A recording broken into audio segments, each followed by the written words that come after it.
Side खबरों के लिए सब्सक्राइब करें फ्लेम मीडिया और उसके बाद बेल आइकन को प्रेस करें ताकि सबसे पहले आपको मिले एक्सक्लूसिव खबरें।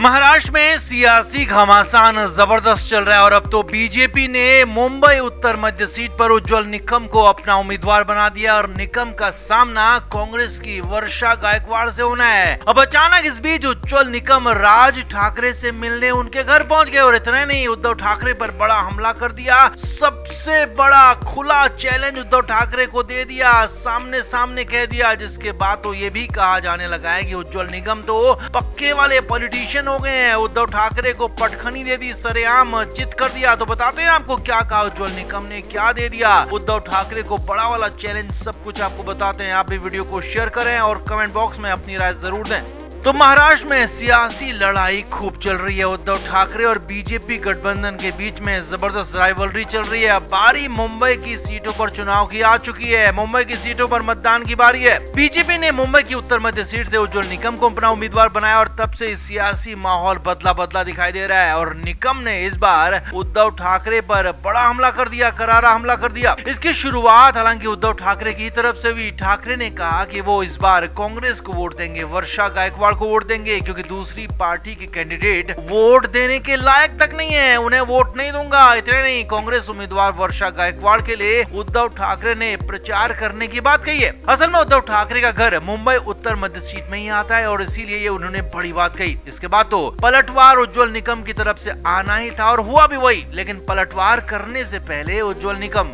राज ठाकरे से मिलने पहुंचे। जी हाँ, सुबह सुबह उज्जवल निकम उद्धव ठाकरे के चचेरे भाई राज ठाकरे से मिलने पहुंचे और काफी देर तक उनके घर पर ही दोनों के बीच में बातचीत हुई। उज्जवल निकम ने राज ठाकरे से समर्थन की अपील की, क्योंकि इस सीट पर राज ठाकरे का भी अच्छा खासा वोट बैंक है, प्रभाव है, और इसीलिए राज ठाकरे से मिलने पहुंचे। अब इस मुलाकात के बाद उज्जवल निकम ने उद्धव ठाकरे पर करारा हमला शुरू कर दिया। उज्जवल निकम ने कहा कि उद्धव ठाकरे किस दुनिया में रहते हैं, उन्हें राजनीति का ABCD भी नहीं पता है। उज्जवल निकम ने कहा कि उद्धव ठाकरे हेलीकॉप्टर से थोपे गए नेता हैं, क्योंकि उन्होंने जमीन पर कभी भी कार्यकर्ता के तौर पर काम नहीं किया और बिना कार्यकर्ता बने वो सीधे नेता बन गए, क्योंकि उनके पिता के जरिए उनको विरासत मिल गई। आगे देखिए, उज्जवल निकम ने कहा कि उद्धव ठाकरे अपने पिता की विरासत के हकदार लायक नहीं थे, राज ठाकरे को विरासत मिलनी चाहिए थी। जी हाँ, उज्जवल निकम ने बहुत बड़ा हमला यहाँ पर उद्धव ठाकरे पर किया और साथ ही साथ बहुत बड़ा, सबसे बड़ा चैलेंज दे दिया। जी हाँ, उद्धव ठाकरे से कह दिया कि उन्हें हरा कर दिखा दो। जी हाँ, अपनी जीत को लेकर चैलेंज कर दिया। उज्जवल निकम ने कहा कि उज्जवल निकम को अगर उद्धव ठाकरे हरा देते हैं, उनका गठबंधन हरा देता है, वर्षा गायकवाड़ हरा देती है, तो फिर वो कभी भी राजनीति में नहीं आएंगे और हमेशा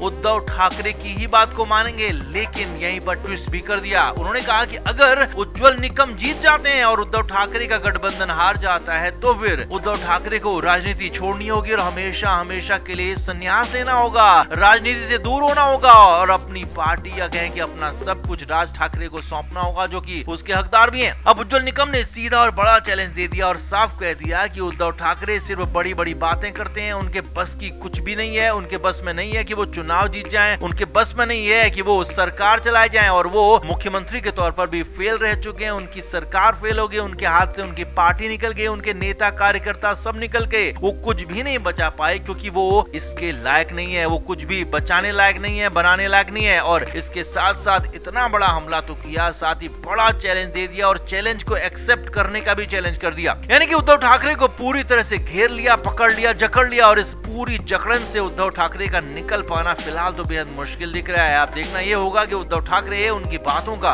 क्या जवाब देते हैं, क्या चैलेंज को एक्सेप्ट करते हैं या फिर नहीं। कमेंट बॉक्स में आप भी इस पर अपनी राय जरूर दें, कमेंट जरूर करें और वीडियो को शेयर भी करें। तो उद्धव ठाकरे ने महाराष्ट्र में बहुत बड़ा प्लान किया था, बहुत बड़ी डील की थी, मगर वो डील फेल हो गई और उस डील को फेल करने वालों में सबसे बड़ा नाम है अमित शाह का।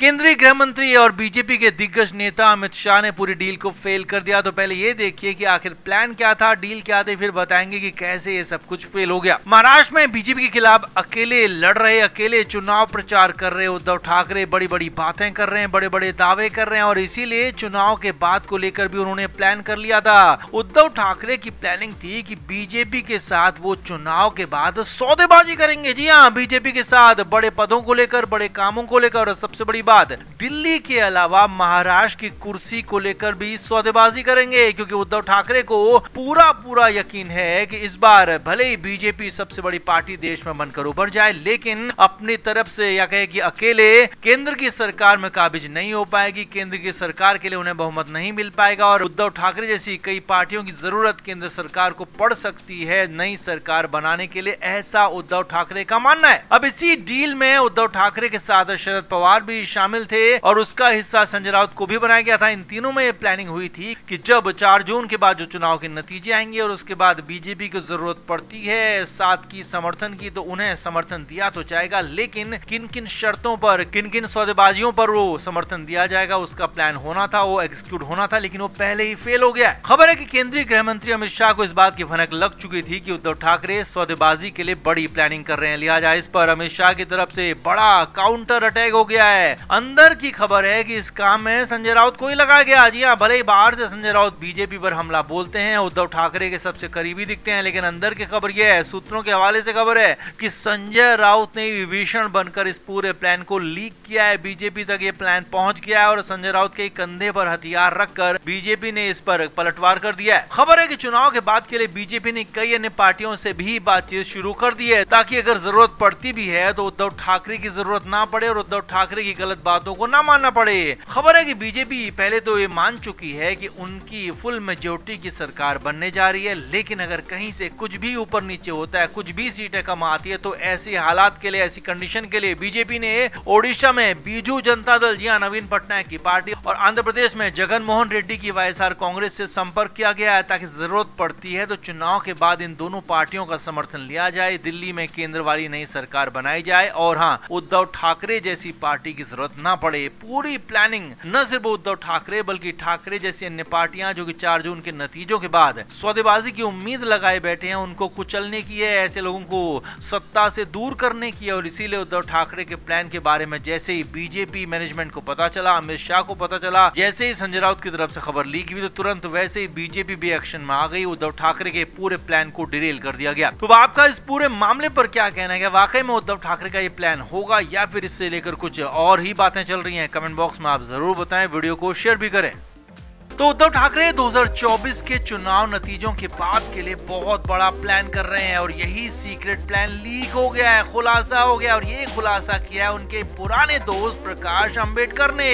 प्रकाश अंबेडकर ने उद्धव ठाकरे को लेकर जो बातें कही है वो सिलसिलेवार तरीके से आपको बताते हैं। प्रकाश अंबेडकर ने बहुत बड़ा दावा किया है, सीक्रेट डील खोलते हुए कहा कि 4 जून के बाद उद्धव ठाकरे बीजेपी के साथ चले जाएंगे, और ये बड़ा दावा किया है कि उद्धव ठाकरे ने अंदर खाने से लेकर प्लानिंग कर ली है, अंदर खाने डील कर लिया, अंदर खाने ये तय कर लिया है कि उन्हें चुनाव के बाद बीजेपी के साथ जाना है, एनडीए में शामिल होना है। प्रकाश अंबेडकर ने आगे दावा किया कि इस चुनाव में बीजेपी सबसे बड़ी पार्टी बनकर निकलेगी, ये तय है। और लेकिन साथ ही प्रकाश अंबेडकर ने यह भी कहा कि बीजेपी अकेले दम पर केंद्र में नई सरकार नहीं बना पाएगी, और तब न सिर्फ उद्धव ठाकरे बल्कि शरद पवार वाली एनसीपी भी बीजेपी को सपोर्ट करेगी और बीजेपी के साथ चली जाएंगी, और बीजेपी इनके साथ मिलकर दिल्ली में नई सरकार बनाएगी और ये सारे एक साथ हो जाएंगे। प्रकाश अंबेडकर ने तो यहाँ तक कह दिया कि उद्धव ठाकरे लिखित में गारंटी दें, लिखित में अपने महागठबंधन महाविकास अघाड़ी को भी गारंटी दें और जनता को भी गारंटी दें, भरोसा दें कि वो बीजेपी के साथ नहीं जाएंगे, चुनाव के बाद किसी भी